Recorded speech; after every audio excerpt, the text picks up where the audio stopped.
अस्सलाम वालेकुम प्यारे बच्चों, कैसे हैं आप लोग। I hope you'd be fine. This is new syllabus primary mathematics workbook 5A। तो जनाब, this is chapter number 6, area of triangles, right? We have already started and discussed some of the worksheet and questions related to it. और आज हम करने जा रहे हैं question number 2 of worksheet number 3, area of composite figures. Earlier videos में हमने discuss कर लिया था, इसकी बेसिक नो हाउ ले ली थी कि अगर कंपोजिट फिगर आ जाए, यानी कि वो दो या दो से ज़्यादा फिगर्स शेप्स से मिलकर बनी है, तो हम किस तरह से उस पूरी फिगर का एरिया कैलकुलेट करेंगे। अच्छा, अब देखिए यहाँ पर आपको कहा गया है find the area of the shaded part in each figure. एक फिगर दी है, ठीक है, एक रेक्टेंगल है, उसके अंदर एक ट्राइंगल शेडेड है। आपको सिर्फ मालूम करना है इस ट्राइंगल का एरिया, ठीक है, आपको इस रेक्टेंगल का एरिया नहीं चाहिए। तो प्रॉब्लम क्या है? प्रॉब्लम ये है स्टूडेंट्स कि हमारे पास जो मेजरमेंट्स हैं वो कुछ रेक्टेंगल की लेंथ की दी हुई हैं और ब्रेथ की दी हुई हैं। तो कोई बात नहीं, अगर हम गौर से देखें तो हमें इस ट्राइंगल के लिए एक बेस चाहिए होती है, और बेस हम ऊपर देख सकते हैं, ये जो हमें A to E और E to D की लेंथ दी हुई है, दरअसल यही B to C की लेंथ है, ठीक है। तो हम इन दोनों को ऐड करके B to C की जो लेंथ है वो कैलकुलेट कर लेंगे, यानी बेस हमें पता चल गई। और उसके बाद जो एल्टीट्यूड, जो इसका हाइट है, वो हम देख सकते हैं A और B की जो लेंथ है उसके इक्वल है।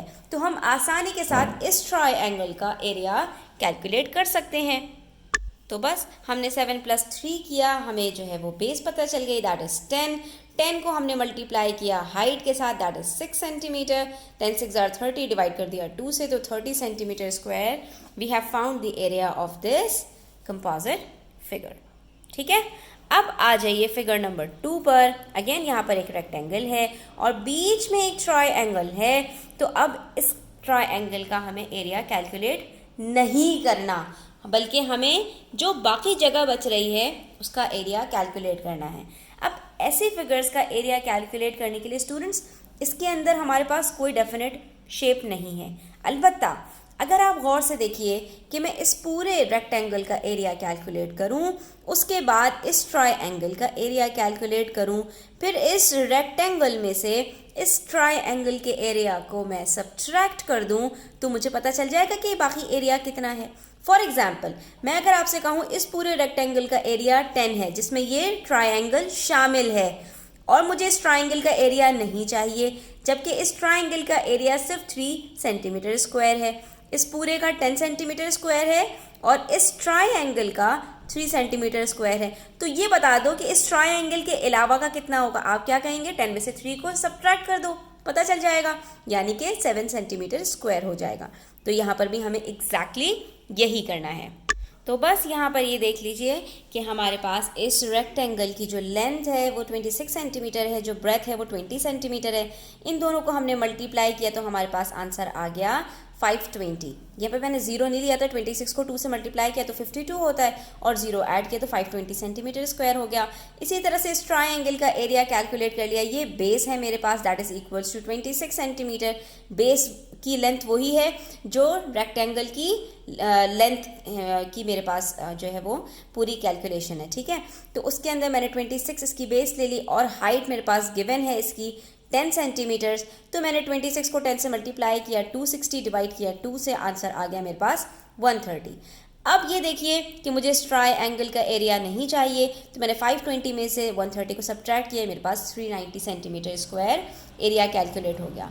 पार्ट ए और पार्ट बी में जो डिफरेंस है स्टूडेंट्स, आप देख सकते हैं कि यहाँ पर मेरे पास ट्राइंगल शेडेड था, इसलिए मैंने डायरेक्टली सिर्फ ट्राइंगल का एरिया निकाला और मुझे इसका शेडेड पार्ट का एरिया पता चल गया।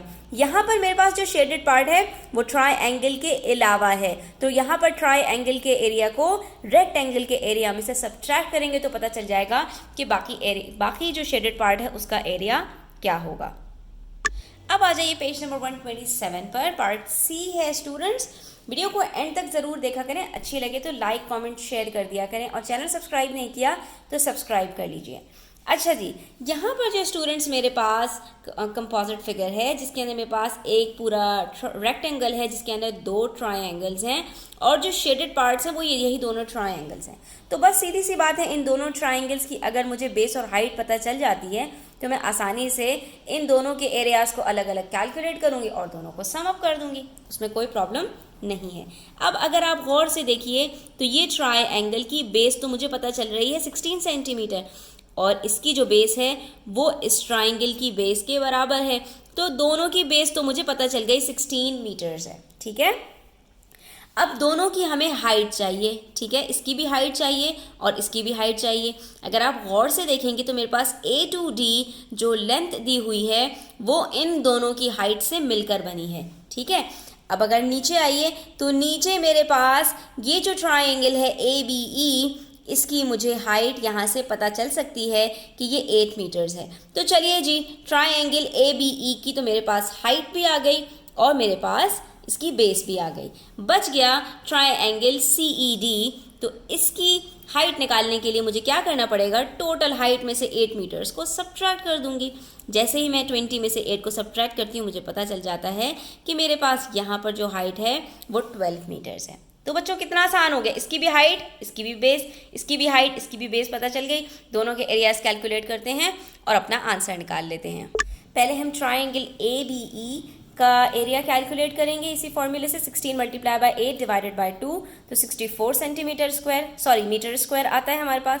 और उसके बाद ट्रायंगल सी डी ई का हम मालूम करेंगे तो 16 मल्टीप्लाई बाय 12 मीटर्स अपॉन 2 तो हमारे पास आ जाता है 96 मीटर स्क्वायर। और इन दोनों को सम अप कर लेते हैं तो हमारे पास जो टोटल एरिया कैलकुलेट हो रहा है दैट इज 160 मीटर्स स्क्वायर।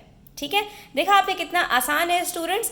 इसी तरह से हम मजीद क्वेश्चन सॉल्व करते रहेंगे, तो चैनल को सब्सक्राइब कर लीजिए, बेल आइकन भी प्रेस कर लीजिए। Thanks for watching the video till the end take care, अल्लाह हाफिज़।